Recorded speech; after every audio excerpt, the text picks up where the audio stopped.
Hello, and welcome to another KidsKonnect video, where you can learn all about the amazing world around you, with fun and educational facts and worksheets. In today's episode, we're going to learn about one of the most charismatic American presidents. He's known for his line, "Ask not what your country can do for you, ask what you can do for your country." Can you guess who he is? It's John F. Kennedy. Here's a question to think about while you watch. Other than being the youngest U.S. president to be elected, Kennedy had many firsts in the White House. Can you name some of them? Watch until the end for the answer. Let's start with his early life. On May 29, 1917, John Fitzgerald Kennedy, or J.F.K., was born in Brookline, Massachusetts. He came from a wealthy Irish Catholic clan. His father, Joseph P. Kennedy Sr., was a successful businessman and politician. His mother was Rose Elizabeth Fitzgerald, a socialite. Young Jack attended the Canterbury School and the Choate School in Connecticut. He also enrolled briefly at Princeton before entering Harvard University. Shortly after graduation, J.F.K. joined the U.S. Navy during World War II and was awarded the Navy and Marine Corps Medal and a Purple Heart for his bravery in the South Pacific. After his discharge from the Navy, J.F.K. worked for the Hearst newspaper. However, the death of his brother, Joseph Jr., left the family's political ambition and responsibilities to him. Following World War II, J.F.K.'s entry into politics was his election to the U.S. House of Representatives in 1946. He later served as a senator for Massachusetts from 1953 to 1960. Here, he gained a reputation as a progressive and dynamic politician. On September 12, 1953, J.F.K. married Jacqueline Bouvier. In 1960, he ran for president and narrowly defeated his opponent, Richard Nixon, in a historic election that saw the first ever televised presidential debates.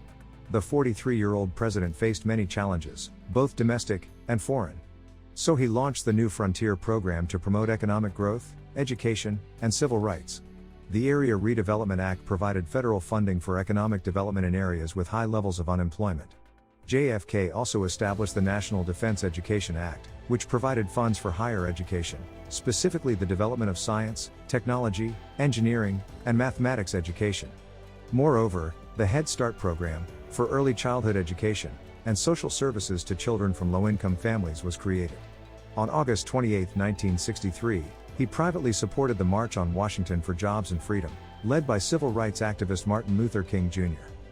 His support for racial integration in schools and public facilities led to the passage of the Civil Rights Act of 1964, which was signed into law by his successor, President Lyndon B. Johnson. While advancing American interests, J.F.K. also sought the country's stability in international politics. After the failed Bay of Pigs invasion, and deteriorating relations with Cuban leader Fidel Castro, a 13-day missile crisis in October 1962 drew the international community to the brink of war, when Soviet missiles were installed in Cuba, just 90 miles from the American coastline. After looking at several options, J.F.K. imposed a naval blockade on Cuba, and demanded the removal of the missiles. In the exchanges of letters with Soviet Premier Nikita Khrushchev, a peaceful crisis resolution was agreed. Following the Soviet success of sending the first cosmonaut into space, the space race was heightened, with J.F.K.'s bold vision of sending a man to the moon through the Apollo program. His administration also built strong alliances with other countries. He was a strong supporter of NATO, and worked to strengthen U.S. alliances in Asia, including with Japan, South Korea, and South Vietnam. However, some viewed U.S. encroachment in Asia to stop communism as going too far.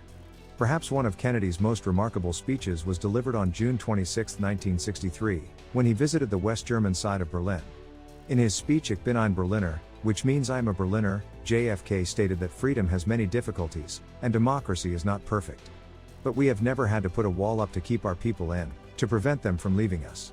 Tragically, J.F.K.'s presidency was cut short on November 22, 1963, when he was fatally shot while riding in a motorcade with his wife, Jackie, in Dallas, Texas. He was rushed to Parkland Hospital, but was declared dead minutes later. At 46, Kennedy became the youngest U.S. president to die. On November 25, 1963, his state funeral was attended by diplomats from 90 countries, as well as former Presidents Eisenhower and Truman. His body was buried at the Arlington National Cemetery. Investigations of the assassination sparked many conspiracy theories, some of which have persisted. These suggested that the assassin, communist sympathizer Lee Harvey Oswald, acted alone, while others believe he was part of a larger plot involving the CIA.